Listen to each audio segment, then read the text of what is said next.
Welcome to WMLT News. I'm Josh Kerbway. And I'm Rachel Lucas. The Campus Beautiful recently felt a scare as a bomb threat was reported on campus. Angie Coons has more. The Concord University Library received a bomb threat around 7 p.m. last Monday evening. Security was immediately notified, and the surrounding area was taped off. Students were directed around the scene, and all classes remained on schedule. The student who was working on the circulation desk got a phone call about 10 minutes after 5 on Monday evening, and the person on the phone informed the student that there was a bomb in the reading room of the library. By about 15 minutes after 5, we began the evacuation of the library, locked the doors, notified the authorities, and waited for the state police and the bomb squad to show up to check out the reading room. Officials were reluctant to give students any information during the night of the threat, and several students were left wondering why an emergency text message was not sent out. We haven't had a bomb threat here in many years. We evaluated afterwards, and we did determine that we should have sent out a text message. But what thought process was while we didn't is we're always concerned about people getting information and then coming to the scene instead of getting away from the scene. But in the future, we've decided that it'll still be better off to go ahead and give the information out to the students and everybody in the community, because information is power. So that was a judgment call, and it was a legitimate call, but we've determined that in the future that probably is something we'll do differently. Reporting from Concord in Athens, Angie Coons. Concord students are doing their part to show their support for the banning of child soldiers. The United Nations agreed to a treaty in 2002 to exclude children from military action. Many countries had failed to honor that agreement. Amber North has more. February 12th marked Red Hand Day at Concord University.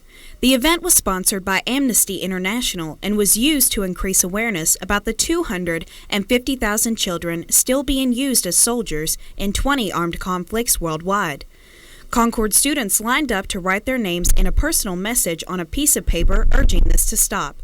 To seal the deal, they included a red handprint on their page. The goal for the campaign was to present United Nations officials in New York with 1 million red hands on February 12th, which marked the anniversary of the day the treaty was taken into effect. Tacey Piles, a student at Concord University, was researching child soldiers in Africa for one of her classes when she stumbled across this event. She presented the idea to the university and expressed her reasons for doing so. Partially just to raise awareness and make people realize that there are painful, horrible things happening in this world that we don't see every day. And also just to make people aware that they can do something. I mean, just something simple like protesting, stamping your hand red on a piece of paper can change the world if, things go according to plan. So. Concord's goal for this event was to get at least 150 hands. With an outcome of over 200 hands, the event was declared a success to all those involved. Appreciation was given out to all those who participated in bringing Red Hand Day one step closer to getting the treaty enforced. Reporting for WMLT News, Amber North, Athens, West Virginia.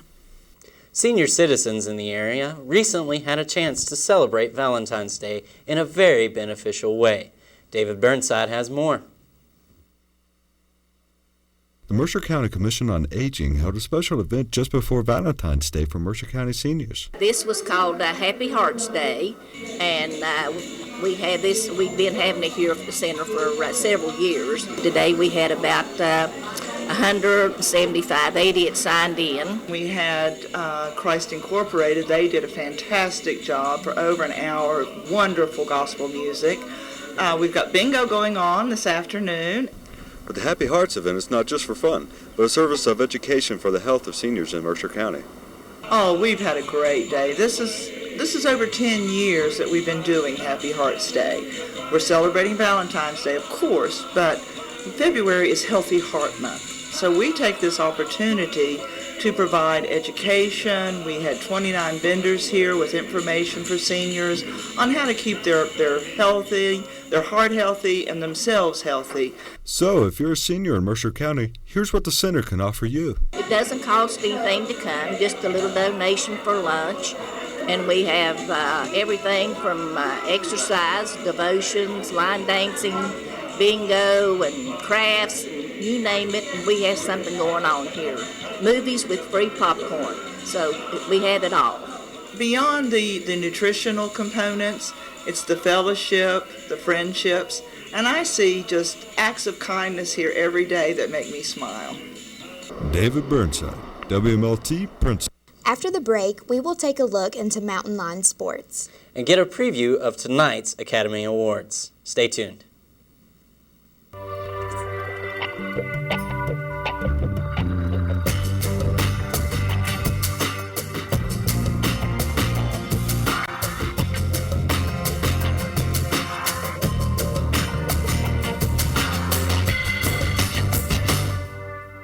Joining us now for sports is Sean Miser. Sean, what's going on in the world of CU athletics? Well, Josh, with the spring semester comes spring sports yet again, and men's baseball and track are back underway. Concord's head baseball coach, Kevin Garrett, has spent 13 seasons with the university. During his tenure, he's amassed a very impressive 305 victories, including guiding the Mountain Lions to a school record 35 wins last year. His squad heads into this year with a very high expectation. I got a chance to speak with Coach Garrett about the upcoming season. The Concord baseball team finished last season ranked third in their region and advanced well into their conference and regional tournaments. This year's team will look to use a very familiar roster to compete on that same level. We've got everybody back but one player. Maddie Kuntz was our only senior last year, so that I think is one of the strengths of the team. We're bringing an experienced team back. They're all mostly juniors. We have 3 seniors this year, which will bring a lot of leadership to the program. Coach Garrett is not shy about saying why his team was so successful last season. Timely hitting was key for us last year, plus the pitching, and returning our whole pitching staff. That's a plus. You know, that's the name of the game in baseball. If you can pitch it and timely hitting and play good defense, you're going to do well. The Mountain Lions come into this season ranked 6th in the Division II Atlantic region and 2nd in the WVIAC behind West Virginia State. But this team isn't making too much of those predictions. We tell our players the only one that matters, the only ranking that matters is the last one. The first one doesn't mean anything because it's going to change throughout the season. You're going to have your ups and downs. You're going to lose a few games and lose that ranking and then win a few games and gain it back. The last ranking that means anything is the last one, and that's what we're playing for. After such a successful season, Coach Garrett is keeping the goals for his team very simple this season. You know, what we want to try to do, and I told our guys in the very first meeting, what we want to try to do is win every game we can. We don't want to put a number on it. Yeah, you know, I think our goals are to win as many games as we can, get to our own conference tournament, and try to win that, and then move on from there. Sean Miser, WMLT News. The early spring also brings the indoor track season. Competitors have the opportunity to avoid the bad weather during meets, although many still have to train outdoors. John Meadows has more. With weather here on the Campus Beautiful being so unpredictable in the past few months, it's hard to tell whether or not we're expecting snow or a bright sunny day. Right now we're kind of in between winter and spring. It's February, mid-February, so it's kind of hard to gauge how to train in this kind of weather. It's up and down, the temperature. One day it could be snowing, the next day it's like 50, 60, nice. I'm running with my shirt off. It kind of stinks. I was actually sick like a few weeks ago. It's probably from the weather changing, so you know, it's a little bit harder for these sports to have to practice outside. However, members of Concord's track team still get to partake in competition. With the indoor season in full swing, it gives the athletes a chance to excel. You know, those meets are just almost like hard practices that we wouldn't be able to do because it's, you know, snow and rain and 10 degrees, you know, below zero, what have you. So it's just an absolute, you know, must for the program to be successful that we have indoor track. With this indoor season coming to an end, athletes look forward to the outdoor season for some great results. For WMLT in Athens, I'm John Meadows. Probably will.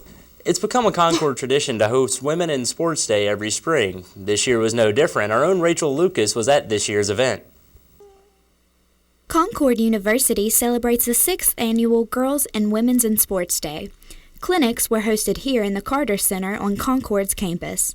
85 young women from nearby counties attended, making this the most successful Women's in Sports Day yet. This year we picked today because we're, of course, hosting Ohio Valley University. We participated in different activities that are sponsored by women's teams here on campus. The athletic department sponsors it. It's part of our community outreach program in conjunction with Concord University. As far as funding, we do get some assistance and grants through the West Virginia Intercollegiate Athletic Association and our athletic department. Coaches, parents, and children all agree that Women's Day here at Concord University is a great way to keep young ladies involved in athletics. I think it's good to encourage women to do sports because we need more women doing stuff out there to represent. The girls had 7 different sports to choose from, as well as the opportunity to participate in a college game. And they will be our host at the women's basketball game. The young ladies who participated in the cheering clinic this morning get to cheer with our college cheerleaders at halftime. So they'll be out on the floor and they learn to cheer and they're going to do their cheer at halftime. So that's always exciting for the cheerleading interest group. After the continued success of this year's Women in Sports Day, next year's event will be highly anticipated. For WMLT, I'm Rachel Lucas. And this week, we will introduce a new feature here on WMLT, Ticket or Leave It, a series of movie reviews by Brian Arnold. He'll kick the series off with a preview of tonight's Academy Awards. Thanks, Rachel. That magical season is here again at last, the time when Hollywood's elite suit up and give themselves a nice collective pat on the back for another bang-up year. It's Oscar night, and because you haven't heard enough predictions and award talk already, the inaugural edition of Concord University's Ticket or Leave It is here to sprinkle on one more dose. For the first time since Peter Finch's 1977 win for Network, a posthumous Oscar will be given out this year. Heath Ledger's slithering performance as the maniacal Joker in The Dark Knight is all but in the bag. Not only is it a fitting tribute to a star lost too soon, but it's a well-deserved win for the best performance of the year. In a much tighter race, Benjamin Button's Taraji P. Henson will win Best Supporting Actress after Amy Adams and Viola Davis split the Doubt supporters down the middle. And while my heart wants to see longtime character actor Richard Jenkins win the Best Actor category, he's going to come up short with Sean Penn bringing home the trophy. The other frontrunner, Mickey Rourke, will lose votes because despite his impressive performance, he's basically playing himself. Penn will win for truly capturing the spirit of Harvey Milk. Kate Winslet is going to win for Best Actress. I'm not really going to analyze that. This is her 6th nomination. She just gets a trophy already. The Best Director comes down to Slumdog Millionaire's Danny Boyle and Benjamin Button's David Fincher. While Fincher did a fantastic job utilizing state-of-the-art effects to tell a beautiful human story, this is Slumdog's year. Boyle takes the gold. And it's not a surprise that in tough economic times, the Academy will rally behind the story of a poor underdog making good and finding love. The joyous Slumdog Millionaire will win 2009's grand prize. And by the way, The Reader, seriously, Wall-E and The Dark Knight, much more deserving of a top 5 finish. But there's always next year. I'm Brian Arnold. Rachel, back to you at the desk.